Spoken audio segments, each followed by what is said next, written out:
This is round 78 of Neetcode 150 word search 2.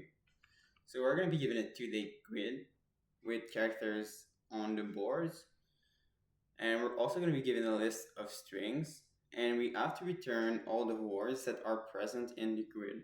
Okay, so we can take a look at this grid with all the words, and we can see that in the example, we want to search for the words bath, cat, back, backhand, and stack. Okay, so if we do it ourselves, well, we have the words that are in already colors, so it's quite easy to find that we have back, we have cat, and we have and, which is probably in. Yeah, backhand, right? Backhand is there. So we return these words. All right.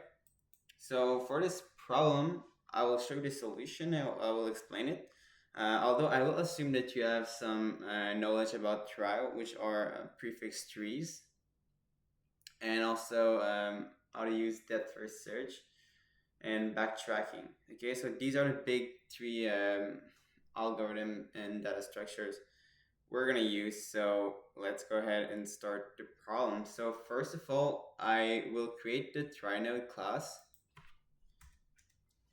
This will help us use a try through this problem. So let's create a class called trinode, and we're going to create our constructor function. So init self. All right, and basically a tree node as children's, which are basically nested dictionaries, because recall that fundamentally a trie is basically a collection of nested dictionaries, and each child is a nested dictionary within the parents. So you're gonna have like a lot of dictionaries, one inside the others. So we're gonna set this. We're gonna say self that children, and it's gonna be equal to dictionary.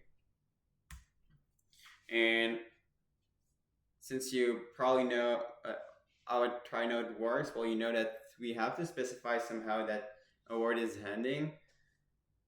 So there are many ways to do this. You either associate the booleans with each values or each node. So you know that this node is itself the end of a word, or you add a dot to it. This time I will use a boolean, so I'll say self that is word. But this is another property of our trinode, and we're initially going to set that to false. So if it is false, it means that it is not a word. All right, what else do we want in our trinode class? I will create an add word, because basically initially what I want to do is that for each word that we're going to be asked to search, okay, I will basically add this to the trinode. All right, and once each of these words are in the trinode, I will use depth first search to go through every single characters. And for each single characters, I will also use depth first search to go see its value up, its value to the left, to the right, down. And this way I can really easily say that if this word is not in the first, well, if the first letter I'm looking at is not in the trinode, well, it means that there are no words that starts with that particular letter. Like for example, if we create a trinode with all the words ear, bath, cat, back, and stack, and we have the word S, well, it is quite easy to say that S is not in the trinode. So we can return our depth first search column right away, so no need to go any further. With that being said, I think you can now understand the pertinence of adding a function add word within our trinode class. So we're going to create the function add word, and this function is going to take a word, and we are going to set a current, which is going to be equal to a self. All right, and we're gonna go for every single character in the word. So we're gonna say for C in words in word. Um, well, we are gonna say that if that C is not currently in the children, create basically another children with this character. Okay, so we're going to create another dictionary where the key is going to be the children and the value is going to be a dictionary. So uh, we're going to create another try node, in other words. So we're going to say if C is not in here that children.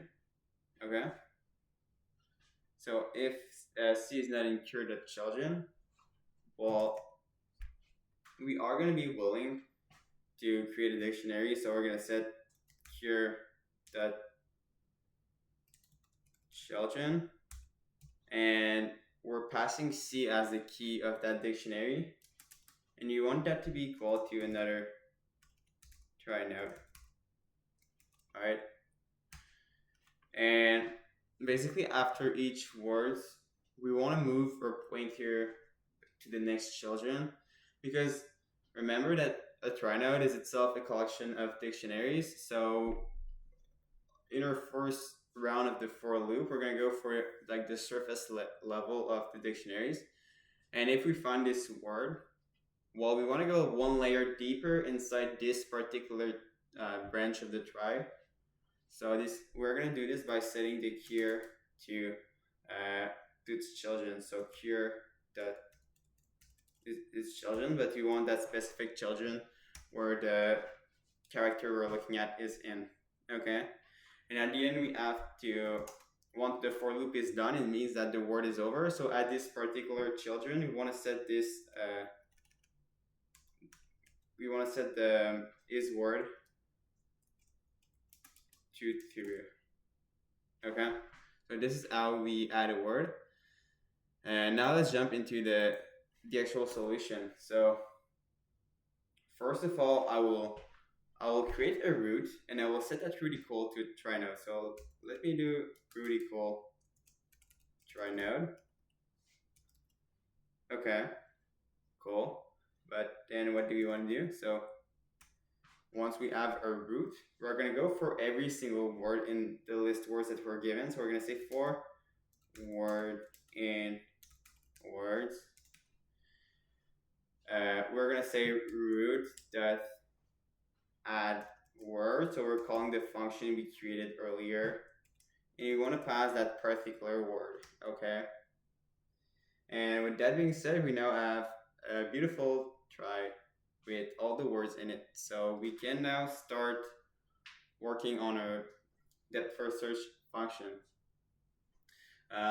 Notice that in our depth first search function, for each character, so we're going to go see if there's a character to the right, if there's a character to the left, if there's a character up, or if there's a character down.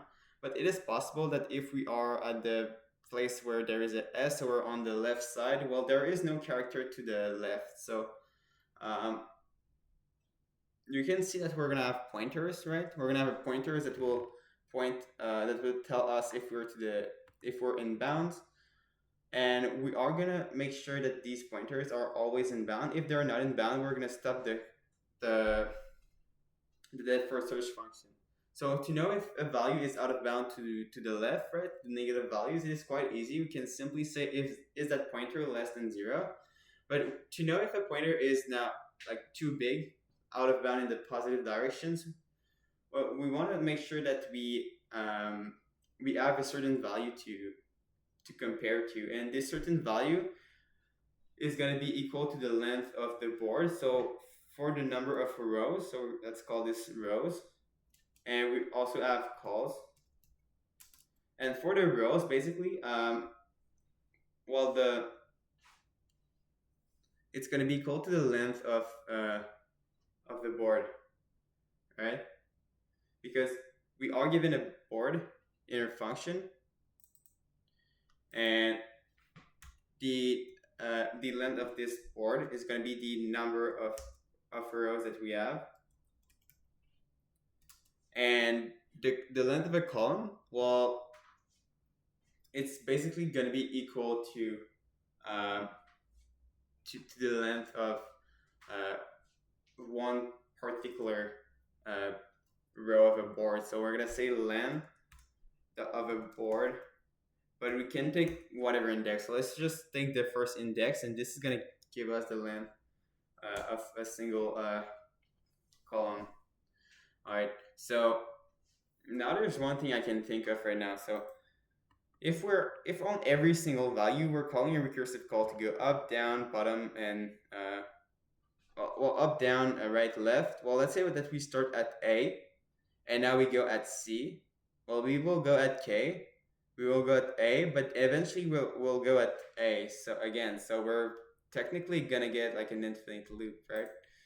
So to avoid this, I will create a visit set. So in this visit set, I will put all the specific column and values that we've already seen, like all the columns in the row that we actually went to.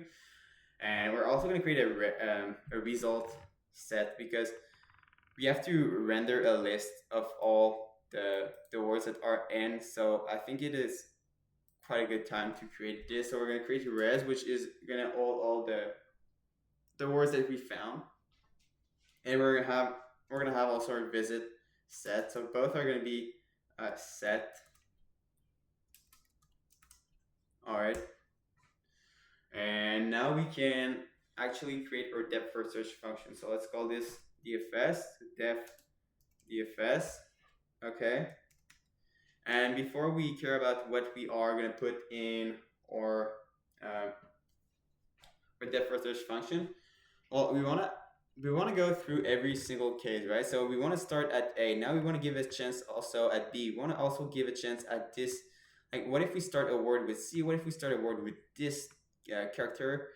What if we start a word with the character at in the first column of the second row? So what we are gonna do is that we're gonna say that for each row, so for R in the range of the rows that we created earlier, and for each column, so for C in the range of calls, well, we are going to create a depth first search function, and we're going to set well, the values that we have is basically the current row and the current column. So we're going to give both. All right, and we know that also at the end, the result set is going to hold the entire solution. But we have to render this in a list. So we know that at the end, we're going to return the list of the results, okay? But now let's think what else can we add inside the depth first search. So inside the depth first search, we want to make sure that we keep track of where we are looking at in the try, because for every single words, we want to make sure that we check if it is in the try. So now let's say that we start at B. We know that there's back end and there's back inside the try node. So we know that on this particular depth first search call, we want to really go further in this specific branch. So to do so, we will create and we will pass a route. So we're going to pass a route, and we want to also make sure that we keep track of the words, right? So if we go to B and then we go to A and then we realize that, oh yeah, C is also inside the children of A. Well, we want to make sure that we keep track of that B and that A that we already passed. So we're gonna add this empty string that is gonna keep track of all the values that we went so far. So with that being said, we now know what exactly we're gonna pass inside the depth first search function. We're gonna pass a row. We're gonna pass a column. We're gonna pass also and the node, right? And the node is gonna start at the root, and we're gonna pass a word. Great. Okay, so with that being said, the very first thing we want to do before calling the other depth first search call is actually to check if we are legit to be where we are at. And we are legit if the row is not smaller than 0. Or the column is not smaller than 0. Okay, so we can think of all these these edge cases. Or also, we know that the row is it, the row technically it's an index, right? So when we say for r in the range of rows, well, we know that we're going to start at 0 and we're going to go up to basically the length of row minus 1. So technically, if the row ever happens to be exactly equals to the length of the row, so we can use the variable row here that always the length of the board. So if this is true, or um, the column itself is equal to the length of the call, so like this, okay.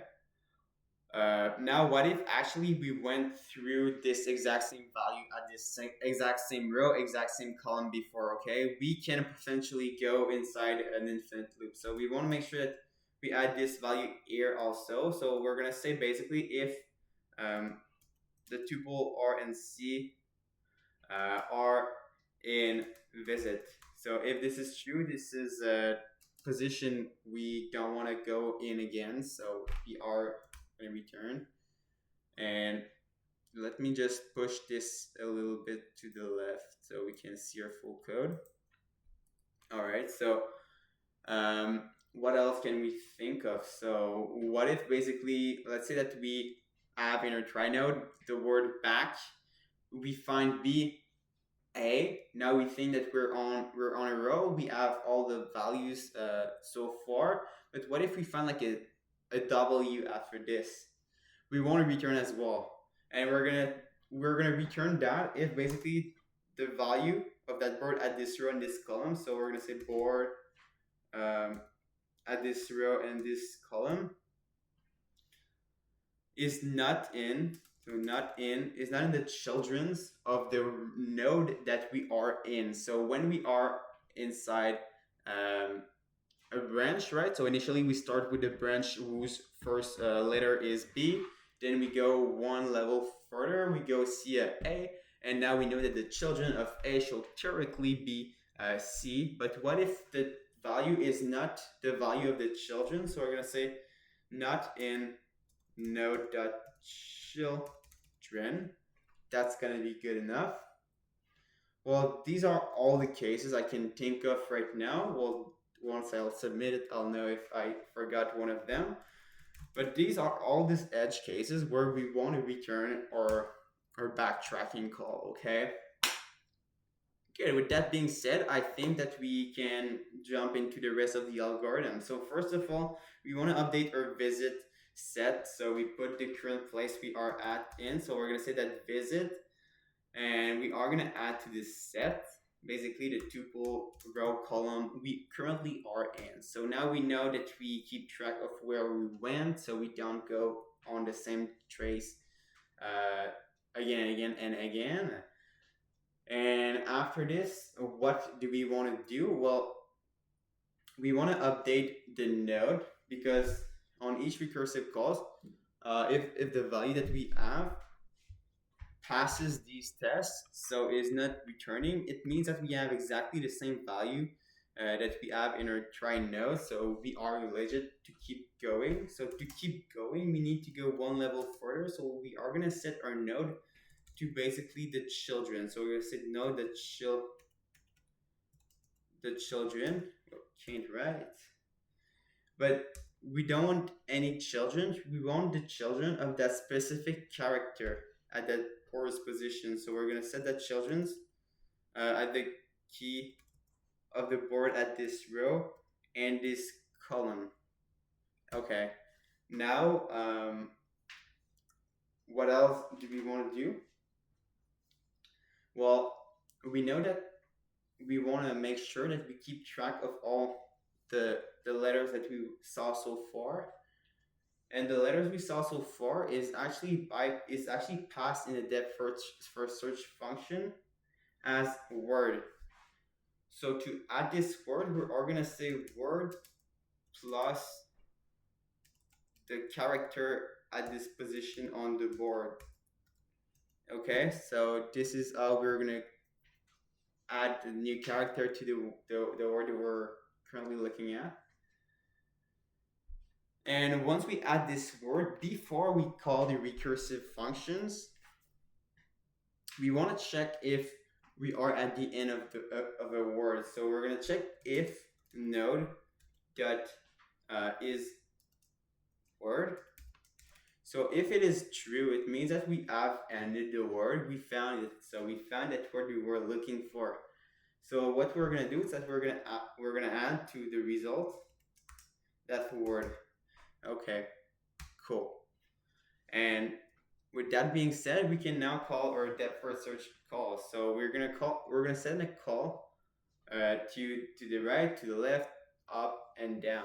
So I'm gonna say DFS, and I'm gonna have a row. I'm gonna have a column.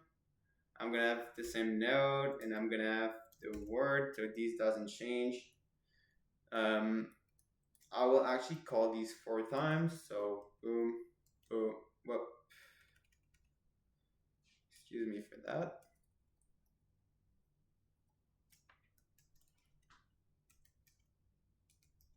All right, so I will call this 4 times. Initially, we want to move the row. Let's say we go to the right. The order really doesn't matter. Now in order to go see the left case, we're gonna remove 1 to the R. Okay, now we went to the right and to the left. Let's say we want to go up, so we're just gonna add 1 to column.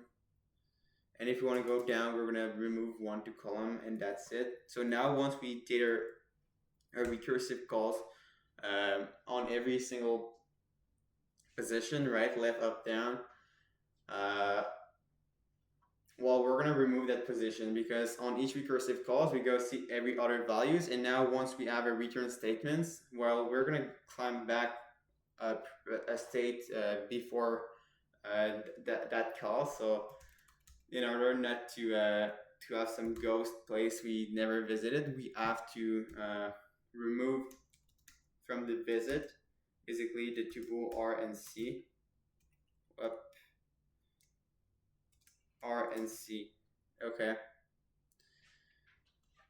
And with that being said, the antheric algorithm is now completed. So we created our try node with all with the function to add words.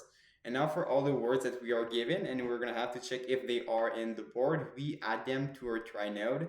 And now for every single position on the board, we're gonna call a depth first search function. And in this depth first search function, we're initially gonna start by checking if we are out of bound, or if we already saw this position, or if the value of the board is just not in the try node, so we're not actually following the word. So we're gonna return then. All right. So if if the test passes, well, we know that we are currently on a good path. So we're gonna be willing to add to the visited set the position we are at. We're gonna have to go 1 layer deeper inside our try node, and we are gonna append this word, the character we saw in word, and we are potentially gonna add the word to the results if we appear to have a complete word. After this, we call a recursive function on the left, on the right, on up and down, and at each step of the recursive calls, when we receive a call back, so we're backtracking, we're going to remove the place that we just visited, as we're going to go see another place. And there you go. So let me test that out. Hopefully it's going to work and we get a wrong answer. So let's see again why. So